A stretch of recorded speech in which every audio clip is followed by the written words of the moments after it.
Ignition sequence starts. 6, 5, 4, 3, 2, 1, 0. Liftoff. We have a liftoff.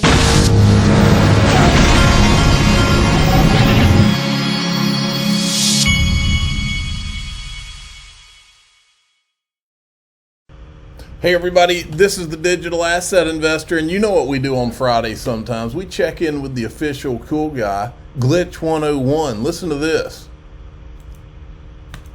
What's up, fam? Glitches 101. The haters will say it's just a glitch. Other assets have glitched. All right, haters. Show me another asset that has glitched over 20 to 30 times. Ooh, interesting. Good point.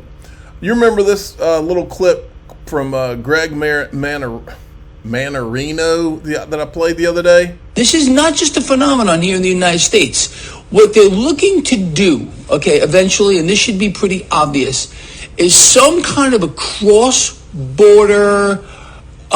currency, something that can be used worldwide, a one-world currency. This is where this is going here. Yeah, you don't say.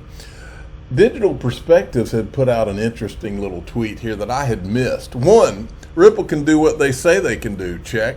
2, XRP can do what it says it can do. Check. 3, MoneyGram deal proof of concept. Check. 3A, MoneyGram allowed regulators to evaluate XRP in live use case application. Check. 4, XRP proves out around the world as a payment token. Check. XRP gets legal clarity. Check, check, check. 6, XRP gains liquidity over the next 2 years while the crypto market struggles for regulation. That is all of the crypto market besides XRP. Check. 7, XRP gains enough liquidity it can be labeled systemically important and graduates to a world reserve bridge asset equals global stablecoin. Uh-oh. Now, somebody tweeted this out, and I thought since it's a Friday, I would answer the question. You wake up tomorrow and XRP is trading at $10. What do you do? The Digital Asset Investor is going to be headed to Vegas, and I'll probably stay at the Wynn. Bitcoin Magazine breaking: the SEC officially delays Cathie Wood's ARK Invest spot Bitcoin ETF application. This is just another day with the SEC under Gary Gensler. Then SEC had announced this. They announced that the crypto trading platform Bittrex and its co-founder, CEO William Shahara, agreed to settle charges that they operated an unregistered national securities exchange, broker, and clearing agency. Then we had Brian Brooks on CNBC this morning. Watch this. Does this acknowledge then the shortfalls of cryptocurrency? I mean, this sort of was the case, the argument for Bitcoin. And now you're saying there's a real need for a stable coin pegged to the US dollar as opposed to Bitcoin. Bitcoin was supposed to be the answer for exactly the case you laid out. Well, and I would argue that Bitcoin being the number one performing asset in 2023 might actually vindicate that. I mean, for some reason, people keep declaring Bitcoin dead when, in fact, it's having, in any given year, a performance that's better than the S&P. That's a topic for a different day, probably. But what stablecoins are really about is just payment instruments, right? The idea is that stablecoins are a faster and essentially free internet-based way of holding and remitting money to people. And in the developing world, where it really matters how quickly inflation erodes your savings, matters a lot more than it does in the US, there's a demand for these products. That's a way for us to make the dollar relevant again at a time when governments around the world are looking to decouple from the dollar. That's really a pretty important policy issue. It's not about crypto. It's about the role the United States plays in the financial system. Right, but Brian, and maybe I misunderstand this, but in the world of crypto, isn't the conundrum and the reason why regulators and folks in Washington have been unwilling, effectively, I keep using the word blessing it, is even if they think they can regulate it here in the United States, that they really don't think they can regulate it elsewhere. And that if, for example, a crypto token, coin, whatever, were to falter elsewhere, we would sneeze here and get the same cold. Yeah, I think that could be true, Andrew, when you talk about crypto tokens. Certainly we saw enough crypto scams blow up. You just were talking about Sam Bankman-Fried a minute ago. We've seen enough of that. That's a very legitimate point.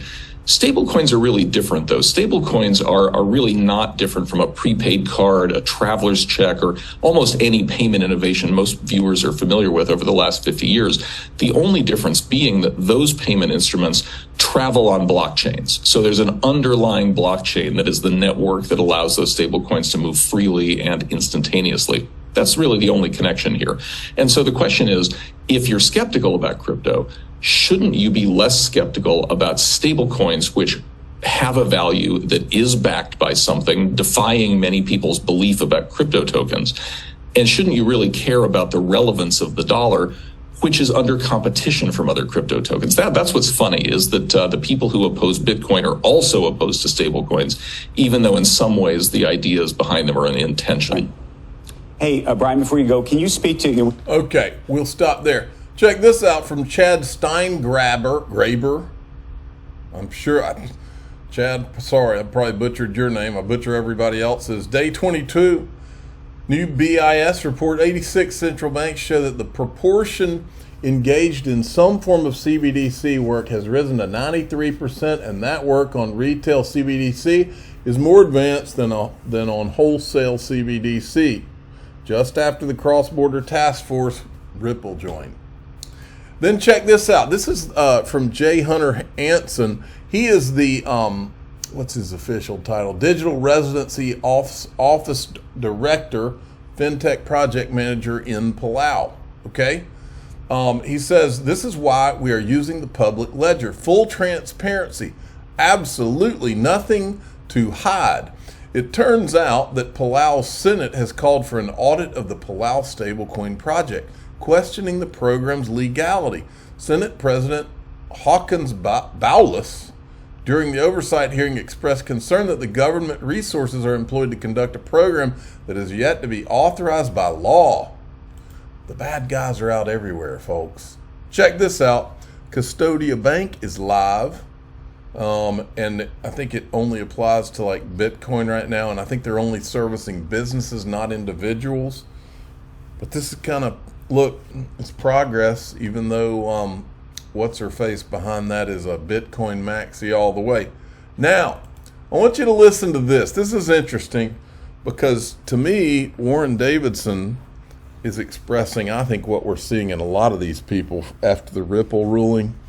I think that Warren Davidson is, I believe he's hooked up to a lot of these people that have been around, been with all this Ethereum mess the whole time, and he seems as uncomfortable as they do. And I've been pointing out to you the reason they're all so uncomfortable is because, yeah, this ruling may have freed XRP, but it put a target on the back of many of these Ethereum people who thought that they could get away with buying these tokens from founders and tokens being issued at will like they did from Consensus with the Token Foundry. And I think a lot of those people are in a hell of a bind right now. And I think Warren Davidson, even if he wasn't involved in it, I think that he may represent a lot of the people that were. Listen to how uncomfortable he sounds. Thoughts on the XRP ruling? That was obviously great news for the markets, and we had our little celebrations when that ruling came out. But do you what are your thoughts on that ruling? Is it as good as we try to make it out to be? And do you think the appeal has could succeed? Yeah, I think take the first thing first, or the second thing first is the XRP case. People for a long time said, we don't think it's a security. The SEC, of course, sued to say that it really is. And I don't know that it was as good as a lot of people in the XRP community felt that it was, because it's not like there was like a clear green light for everything. Oh, it's not good for the Ethereum people. Forward as a result of that decision. To me, it basically said it would be great if Congress would take action. And then while the case law is different, you had kind of this follow-up ruling on Terra that, sort of applied a different standard. So when it wasn't like it was crystal clear to judges either that they were going to accept Torres's application. Which is essentially when you pitched it to institutional investors, it was a security, and when it was pitched to retail investors, then it wasn't a security. And even if that's the net effect, it's like you have to have a law because, who wants to go through years of litigation? You have to have a law because a lot of my Ethereum buddies have a freaking target right on their back right now, and they will until there is a law. Because I don't see a case resolution coming anytime soon for them. Finally say, oh, well, we've applied the law now. We're going to put we're going to put the word Ethereum with targets around it on this thumbnail, just to as a tribute to our ETHgate buddies. Case, so we can do that because it's still not really over. The SEC plans to appeal, so I think it's definitely not a. Congressman? I will say I had some happiness from the decision, but I won't say it was like something that I thought was resolute. Congressman, just as a matter of interest, what did you think of what Judge Torres said? Do you have an opinion on it? It's the first time that I've heard anyone in the legal system break the same asset, but how the asset was sold or marketed. Did you have an opinion on what the judge ruled there? Yeah, I think the problem for the space has been that you're essentially applying the Howey test, and the Howey's test, of course, doesn't say that oranges are inherently securities, and so the idea that you tokenize something that it's inherently a security, well, no, it's not. It's just something that exists. It really comes down to how it's offered, and they were saying that, well, the way it was offered to institutional investors was a different pitch than the way it was offered to retail investors. And so effectively they were offering investment contracts to institutional investors because they were saying, not only is there this token XRP, here's what we, Ripple, can do for you. And the creepy thing that I don't like about Ripple personally is that they're helping governments develop central bank digital currencies, which is evil. Cat's out of the bag. But that's part of the pitch that they're doing. Right. So that's why just outed it does look like, it looks like a certain amount of control being exerted by Ripple over how XRP can even function as a token within what Ripple's really trying to develop for the institutional investor. So the pitch deck really was different for them. And, that made sense to me. And then if you look at the retail investor, it's like, well, hey, we just heard about this thing. It's available, the XRP token. I want to own some. But I do think that the way the judge's decision was, it wasn't clear that it left open the idea that a judge would come in after the fact, or certainly a regulator like Gary Gensler would come in after the fact and say, nah, I just disagree. The whole reason that people bought the XRP wasn't for the utility of the token itself. It was for speculation that it would rise in value.